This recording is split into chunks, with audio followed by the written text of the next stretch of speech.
Hello everyone, this is a quick overview of the expected weather conditions during the next few days that are relevant for agriculture over South Africa, and we do this on a regular basis through the weekly Cumulus newsletter.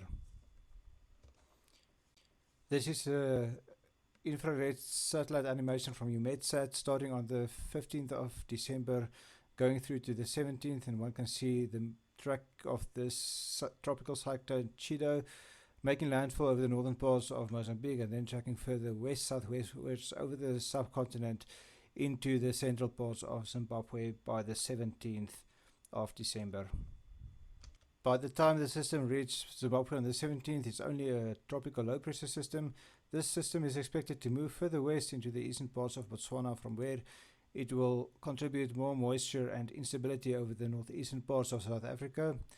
The northeastern part of South Africa is already under the influence of tropical moisture from the north, as tropical moisture is moving from the northern parts of the country, from the areas towards the north, through the northeastern parts of the country, and we see isolated to scattered thunder showers over many of those areas. Further to the west, we see very dry conditions and sunny and hot conditions prevailing over much of the Northern Cape and even further east. This is a result of regular cold fronts also moving into this region in the southwest during the last few days, introducing rainy weather at times over the winter rainfall region, but also introducing dry air over the Northern Cape and so forth, where we have the warm and the dry conditions at this stage.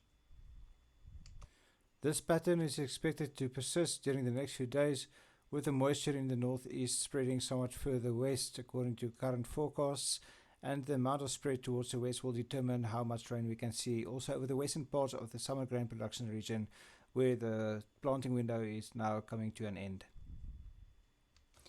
This is rainfall expressed as a percentage of the long-term average for the period 1 November to 16 December. Previously we mentioned the dry conditions over the southwestern parts of Mpumalanga. Those areas received less than 75% of the long-term average for this very important part of the summer, which includes their planting window.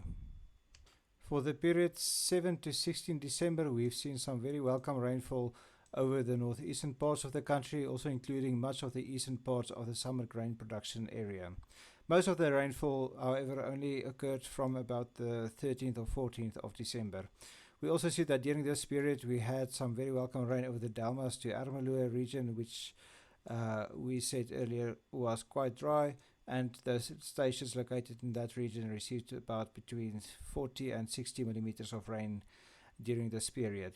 Further to the southwest of the western production areas, we've seen dry conditions during December so far and very hot conditions. Many of those stations in that region received rainfall that didn't exceed 1 millimeter during this period, while also experiencing very high maximum temperatures.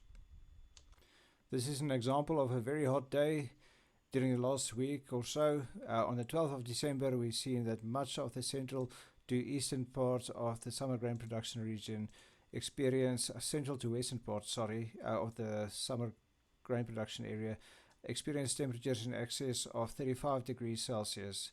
Further to the west, we saw temperatures over the western half of the production region exceeding 37.5 degrees Celsius, and then isolated areas there between Hertzogville and Bultfontein also experienced temperatures exceeding 40 degrees Celsius for the day.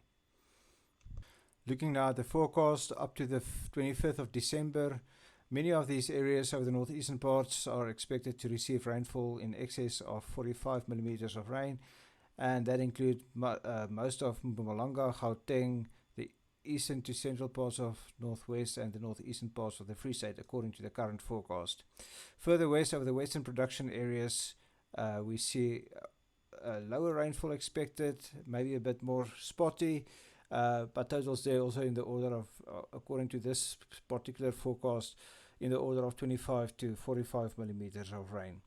The position of the wet-dry boundary of those central parts of the country will be very important in determining whether we see sufficient rainfall over the western production areas of the summer grain production region.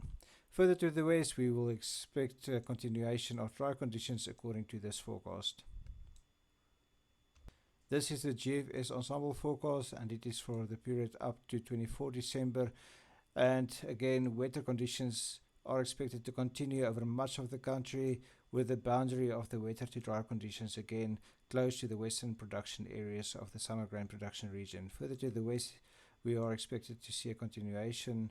We are expecting to see a continuation of the dry conditions according to this forecast. These dry conditions towards the east of the country is indicative of a high pressure system located over the western parts of the Indian Ocean, and because of that we see an increase in the influx of moisture into the subcontinent, and this is why we see a pattern shift at this stage happening, with the wetter conditions expected during the next few days over the interior.